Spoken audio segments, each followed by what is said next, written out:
Hey, this is Ming here from agentsofspeech.com. Today, I want to talk about why your child is stuck with saying I want or only speaks when he or she needs something from you. Okay, so let's dive right in. First of all, is something what we call limited language functions. Okay, you might hear this in different ways and different, with different words and stuff, but language function means what the use of the language is. For instance, if they're asking for something they need, that's what we call requesting. Some people call it manding, and that's one language function. What's happening when a child who only speaks when they need something is because they think language is only for a certain language function.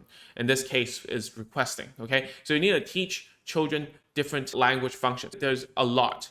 I'm sure that your child has more than just requesting. There must be some sort of negation, meaning like saying no, some sort of protesting, like when you tell them to do something, they're like, whatever. They must have some way of commenting, must have some way of like just entertaining themselves with languages. But at the same time, do they have words for those functions?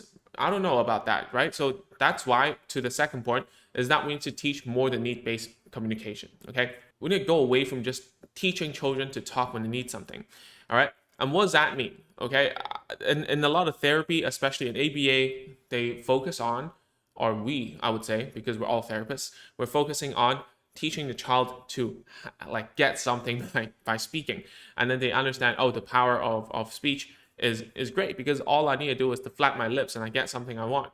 So this is the strongest way of teaching communication. So there are other communication functions or language functions that we can teach. So for instance, commenting is one of the ones that we try to strive for, because when we can get a child to start commenting on things or silly things or just any old thing that we're doing or they are doing, then already you have somewhat of a communication going on and they can initiate something without wanting something from you. So commenting is very, very important in our everyday life, right? Second of all, can they like use language to regulate our behavior? For instance, if we do something wrong, can they tell us, hey man, that's wrong, like you're supposed to like do this and do that? Can they do that? Like, so this all starts with play. Okay, like I know everyone has been talking about this, everyone from their grandma, from whatever, for a therapist with like 20 years of experience, whatever, right? Experts, clinical psychologists, the list goes on. They all say, oh, play is very important. Well, why? Because play creates a context of which children can now learn different language functions, right? So the easiest one is obviously requesting. So can you do other things like commenting on stuff, right? Asking for permission, like can I, whatever. That's still kind of requesting, but it's a little different already. Yeah. And maybe that you can, if they understand how to take turns and you skip their turn, they can regulate your behavior and say, no, no, Ming, no, mom, I want to, like it's my turn already, something like that. So therefore, the triggering event is different for different language functions. It's not only when they want something. And that's why it becomes frustrating for parents, because they can only hear their children talk whenever they want something, right? So what can you do from today? Like other than teaching play, what else can you do? Well, two-way communication, it depends on how you define two-way communication, first of all. But all this always starts with you. It starts from you trying to teach communication. And how do you do that? Is to give the child the language they're supposed to say. They're supposed to say at the certain point, at a certain time, in a certain context.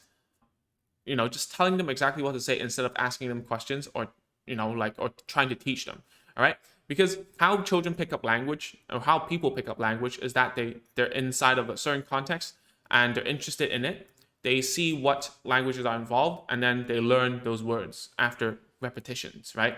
So you need to remember that, because that is exactly why in a previous video we talked about how a child can learn ABC, 1, 2, 3, count, whatever, from just learning from videos, and yet they cannot pick up the language that we're speaking to them every day. And that's because most of the time you are asking questions when you're talking to kids, right? And you're creating some sort of communication patterns that the child thinks that, oh, when mom or dad asks a question and then I'll start talking, right? Or when mom says, what do you say? And then I say, I want cookie, and that's it. So therefore, let's skip that. It starts from you. How about you try to give the language as freely, selflessly as possible? Teach them, okay, at this situation, you have to say this word or that word or this phrase or whatever. And it will be much easier for the child to pick up. And that's when they start to pick up different language functions. Because when a certain thing comes up, right, maybe they fall down, instead of saying, are you okay? Knowing that they cannot answer, maybe you say, ouch, you fell down, or ouch, Stephen fell down, whatever, right? that gives context about like what they're doing, and you're describing what they're what's happening, right? This is what we call parallel talk. It's a name for this, right? When something happens, you talk about it, right? So you have to remember that, because when you can start commenting and talking about things that are happening to your child that they care about and they like and stuff, and therefore you have to teach play, right? Then slowly they will catch on different functions. Oh, at certain times I ask questions, at certain times I answer questions, at certain times I comment about this, at certain times I should like ask for permission, right? At certain times, yes, there are times for requesting, and also when something goes wrong, like there's something wrong with the situation, I can use language to mitigate, to tell someone else, hey man, you're supposed to do this, you're not supposed to do that. And then it builds a repertoire of language functions, not only just words and sentences. It needs to be you just giving selflessly and teaching the kid that they need to learn at that point.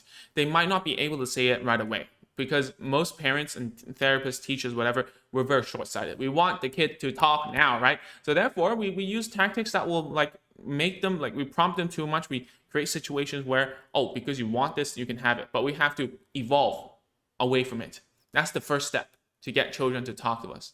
Okay, if we keep on going like that, we only get I want robots, right? We only get I want this, I want that, I want whatever. You know, like communication isn't only about getting what you want.